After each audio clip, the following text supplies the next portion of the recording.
to be as strong as we need. And the last point, last not least, about exchange, about our people and children. And you know that these crazy Russians, that they stolen 20,000 of children, Ukrainian children. They changed their names, they changed their families, relatives, and now they're in Russia. We want to bring them back.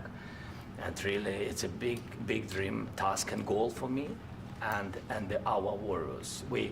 By the way, Mr. President, we released more than 4,000 warriors from Russian prison, but there are thousands more in the prison. I wanted to share with you some images. How it's just can I now? Yeah, please. Some minutes, 1 minute.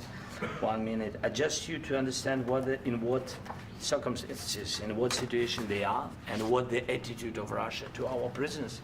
That guys, just you before and after.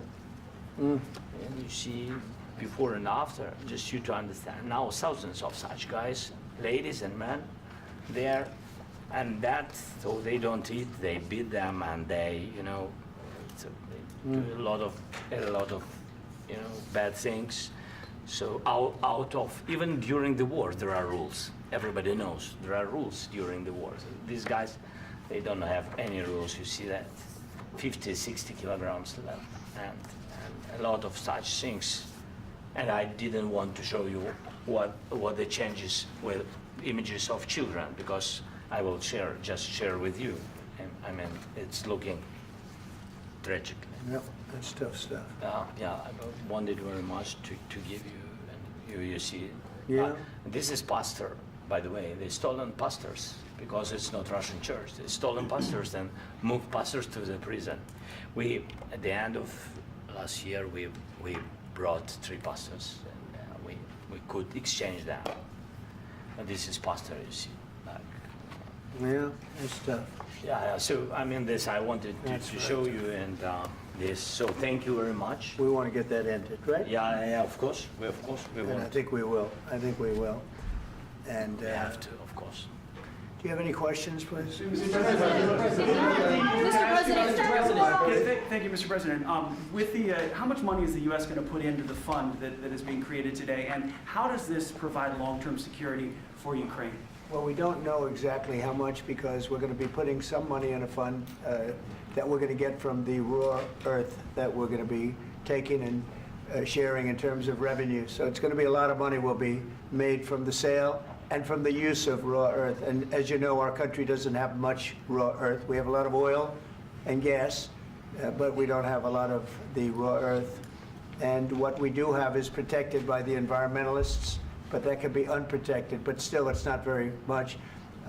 They have among the best in the world in terms of raw earth. So we're going to be using that, using it for all of the things we do, including AI and including weapons and the military, and it's really going to very much satisfy our needs. So it's something that just worked out really well. We have a lot of oil, we have a lot of gas, we have a lot, but we don't have raw earth. So this has just about every component of the raw earth that we need for computers, for all of the things we do. This puts us in great shape. And long-term security for Ukraine, how does this provide it? I think they're going to have great luck. I think once we make the agreement, that's going to be 95% of it. They're not going to go back to fighting. I've spoken with President Putin, and I feel very strong. I've known him for a long time, and I feel very strongly that they're very serious about it, and we'll make a deal. And when the deal is made, I don't think, we talk about security. Everyone's talking about the other day, all they talked about was security. I said, let me make the deal first. I have to make the deal first. I don't worry about security right now. We have to have a deal, because right now, last week, 2,000 soldiers died on both sides. 2,000, and they're losing 1,000, 2,000, 3,000 a week. So as we sit here and we talk, people are getting shot and dying on the battlefield. And you know, they're not American soldiers, but they're Russian soldiers and they're Ukrainian soldiers, and we want to be able to stop it. And we want to be able also to spend money on other things. We don't want to, this is a tremendous amount of money, and what the Biden administration did was terrible. They were giving money, but he had no security on the money. Europe, as you know, gave much less money, but they had security. It was in the form of a loan. They get their money back, and we didn't. And now, at least we're protected because the American taxpayer has to be protected too. But this is an incredible agreement for Ukraine because we have a big investment in their country now, and what they have, very few people have. And we're able to really go forward with very, very high-tech things and many other things, including weaponry that we're going to use in many locations, but that we need for our country. Mr. President, This allows us to do this. will you continue? I'm sorry. Military aid. Yes, go ahead, please. If I can just, yes. In the document, there is one of the very important points.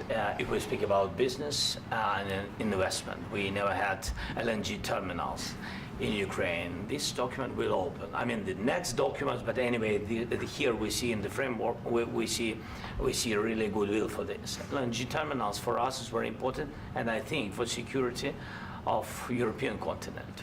We have the biggest storage, gas storage. We have the biggest in Europe. Yes, yes, and we can use it. Use it for LNG. Use it for LNG, and we will do it. And really, we can help Europe because Europe really helped. President Trump said that they made less support, but they are our friends and they are our very supportive partners. They really gave a lot, Mr. President. They did. Really, they did. They gave a lot, but they gave much less. No. Much less. No. No. Don't argue with it. No. Okay. Okay.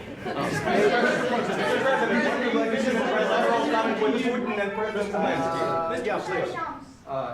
Mr. President Trump, you have repeatedly called the deal with Ukraine as a historical one. And as a president of the United States, you make historical decisions in other issues.